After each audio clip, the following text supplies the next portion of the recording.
আয়া উঠ পাহাড় কা নিচে। বন্ধুগণ, এবার সরাসরি রমিউল ইসলাম পজিটিভ বার্তা দিলেন রাজ্যের পার্শ্ব শিক্ষকদের জন্য।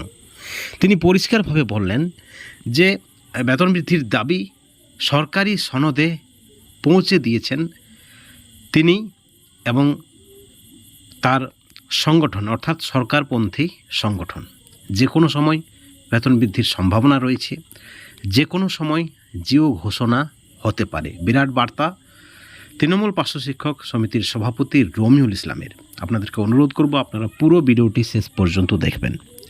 একদিকে পার্শ্ব শিক্ষক ওয়েলফেয়ার অর্গানাইজেশনের পক্ষ থেকে বারবার যে দাবিটা করা হচ্ছে যে সরকারকে একটা ভুল বার্তা দেওয়া হয়েছিল এবং সেই ভুল বার্তা দেওয়া হয়েছে সরকারপন্থী সংগঠনের পক্ষ থেকেই এবং আকার ইঙ্গিতে তার যে অভিযোগের আঙুল সেটা কিন্তু মাননীয় রমিউল ইসলামের দিকেই। তিনি বলছেন যদি ড্রাইভার ঠিকমতো বাসটি চালাতে না পারে তাহলে কিন্তু সেটা গন্তব্যে পৌঁছাবে না। আব্দুল সালাম বলেছেন যেখানে রাজ্যের মাননীয় মুখ্যমন্ত্রী ক্ষমতায় আসার পূর্বে ক্ষমতায় আসার পরে পার্শ্ব শিক্ষকদের তিনি ধাপে ধাপে যেখানে স্থায়ীকরণের কথা বলেছিলেন, বেতন বা ভাতা বৃদ্ধির কথা বলেছিলেন, কিন্তু দেখা গেল 18 সালে কিছুটা বেতন বা ভাতা বাড়ালেও পার্শ্ব শিক্ষকদের দীর্ঘ 7 বছর ধরে কিন্তু আর একটা টাকাও ইনক্রিমেন্ট ছাড়া কিন্তু বেতন বা ভাতা বৃদ্ধি করেনি রাজ্য সরকার। বিভিন্ন সময় দেখা গেছে শিক্ষামন্ত্রী বিরূপ মন্তব্য করেছেন পার্শ্ব শিক্ষকদের বিষয়ে এবং সমগ্র শিক্ষা মিশনের কর্মীদের বিষয়ে।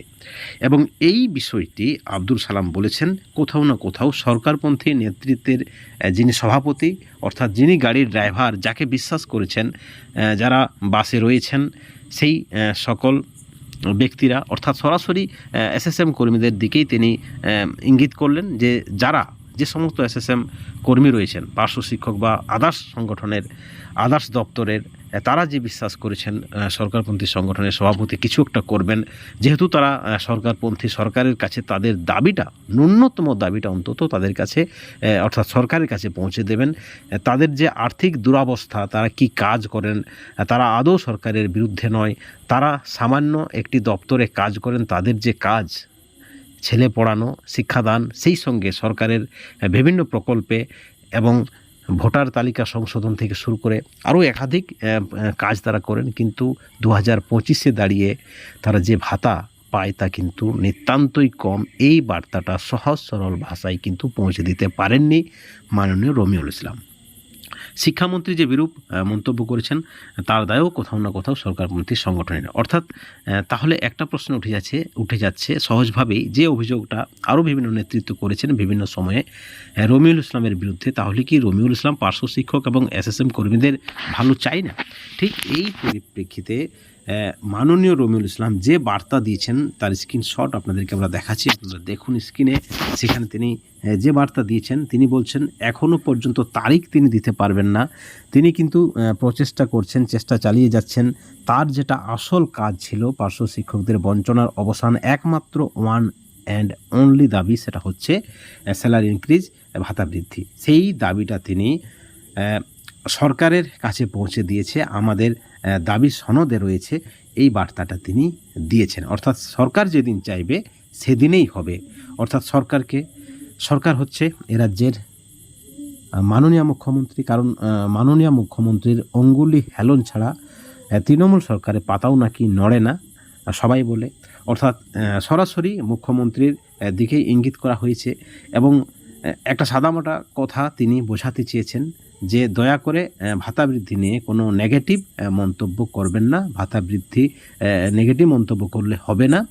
এবং তিনি যথেষ্ট দায়িত্বের সাথেই সরকারের কাছে পৌঁছে দিয়েছে তাদের দাবি, অর্থাৎ পার্শ্ব শিক্ষকদের দাবি, সমগ্র শিক্ষা মিশনের কর্মীদের দাবি, এবং সেই দাবি আমাদের দাবি সরকারি সনদে রয়েছে।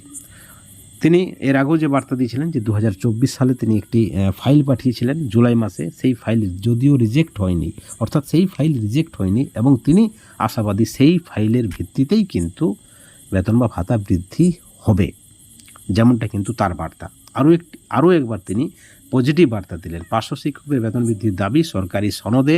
বিরাট বার্তা সভাপতি রমিউল ইসলামের, এবং যে কোনো সময় বেতন বৃদ্ধির ঘোষণা করতে পারেন মাননীয় মুখ্যমন্ত্রী, যে কোনো সময় জিও ঘোষণা কিন্তু হতে পারে। সব থেকে বড় খবর বন্ধুগণ, এই খবরের যে গুরুত্ব রয়েছে সেটা কিন্তু অনস্বীকার্য। কারণ আপনারা যদি দেখেন, আমরা বঞ্চিত ফোরামের পক্ষ থেকে যারা বা নেতৃত্বরা যে বার্তা দিয়েছিলেন যে একটা পজিটিভ আশ্বাস রয়েছে আধিকারিকদের পক্ষ থেকে, এসপিডির পক্ষ থেকে, বিকাশ ভবন সূত্রে, সেখানে বেতন বৃদ্ধির ফাইল রয়েছে এবং রমিউল ইসলামের সঙ্গে সেই কথার কিন্তু মিল হচ্ছে এবং ফাইল রয়েছে। সেই ফাইল নাকি আমরা বঞ্চিত ফোরামের নেতৃত্বদের খুলে দেখিয়েছেন যারা আধিকারিক রয়েছেন তারা, এবং সেখানে এসপিডি কথা দিয়েছেন যে তিনি নিজের বেস্ট লেভেলের উদ্যোগে তিনি চেষ্টা করবেন যাতে এই ফাইল পাস করিয়ে আনা যায়। ঠিক অপরদিকে পার্শ্ব শিক্ষক ওয়েলফেয়ার অর্গানাইজেশনের পক্ষ থেকে ডক্টর আব্দুল সালাম তিনি বলছেন যে তিনিও একটা তার মতো প্রচেষ্টা করছেন, কাজ করছেন, তিনি চেষ্টা চালিয়ে যাচ্ছেন এবং তিনি তো একাধিকবার ডেট পে ডেট, তারিখ পে তারিখ দিয়ে গেলেন। এখনও তার তারিখ রয়েছে 31শে মে পর্যন্ত। এখন দেখার বিষয় যে এই তারিখের মধ্যেই কি পার্শ্ব শিক্ষকদের, এসএসকে এমএসকেদের, শিক্ষা বন্ধুদের অর্থাৎ সমগ্র শিক্ষা মিশনের সকল কর্মীদের বঞ্চনার অবসান হচ্ছে নাকি হচ্ছে না, নাকি আরও তারিখ আসবে অর্থাৎ সময়সীমা আরও বাড়বে, এটা কিন্তু দেখার। অনেকেই বলছেন এই মুহূর্তে যা কন্ডিশন, এসএসসির পুরো প্যানেল বাতিল, প্রাথমিকের 32,000 শিক্ষক নিয়েও চর্চা চলছে, ওবিসি মামলা রয়েছে হাইকোর্টে, অর্থাৎ একাধিক প্রবলেম রয়েছে। এমতো অবস্থায় হয়তো মাননীয় মুখ্যমন্ত্রী আরও কিছুটা দিন সময় নিতে পারে, যেমনটা কিন্তু আকারে ইঙ্গিতে বোঝানো হচ্ছে সরকারপন্থী সংগঠনের পক্ষ থেকে। কিন্তু একটা বিষয় পরিষ্কার, আমরা বঞ্চিত ফোরাম এবং আজকে রমিউল ইসলাম যে বার্তা দিয়েছেন এবং একই সঙ্গে আব্দুল সালাম যে বার্তা দিচ্ছেন, কোথাও না কোথাও একটি লিঙ্কেজ রয়েছে। সেই বার্তা, তাদের যে আপডেট, সেই আপডেটের মধ্যে লিঙ্কেজ রয়েছে। আমরাও আমাদের ব্যক্তিগত লেভেলে নিজ প্রচেষ্টায় যে সূত্র মারফত আমাদের কাছেও যে খবর রয়েছে, কিন্তু একটা পজিটিভ ভাবনা চিন্তা রয়েছে শুধু পার্শ্ব শিক্ষক নয়, রাজ্যের সমস্ত এসএসএম কর্মী তথা রাজ্যের সর্বস্তরের চুক্তিভিত্তিক শিক্ষক, শিক্ষাকর্মী এবং কর্মীদের জন্য। কিন্তু এখন দেখার বিষয় যে এই মুহূর্তে যারা সবচেয়ে বেশি চর্চিত এবং আলোচনায় রয়েছে তারা হলেন পার্শ্ব শিক্ষক। পার্শ্ব শিক্ষকদের বেতন বা ভাতা বৃদ্ধি কবে হচ্ছে সেটাই কিন্তু দেখার। রমিউল ইসলাম পরিষ্কার জানাচ্ছেন যে তারা তাদের দাবিটা পৌঁছে দিয়েছেন সনদে, যে কোনো সময় এই দাবির বিষয়ে আলোকপাত করা হবে সরকারের পক্ষ থেকে, মাননীয় মুখ্যমন্ত্রীর পক্ষ থেকে, এবং তারা আশাবাদী, তাদের সংগঠন আশাবাদী যে খুব শীঘ্রই বেতন বৃদ্ধি হবে এবং যদি বেতন বা ভাতা বৃদ্ধি হয় সেটা কিন্তু সরকারি সংগঠনের মাধ্যমে হবে। এই বিষয়টাও কিন্তু তিনি পরিষ্কার করে দিয়েছেন। বন্ধুগণ, এই ভিডিওর পরিপ্রেক্ষিতে আপনাদের মতামত কি, আপনাদের প্রতিক্রিয়া কি? অবশ্যই আপনারা আমাদের চ্যানেলের কমেন্ট সেকশনে আপনাদের মতামত কমেন্ট করে জানাবেন। সকলেই ভালো থাকবেন, সুস্থ থাকবেন। Thank you so much.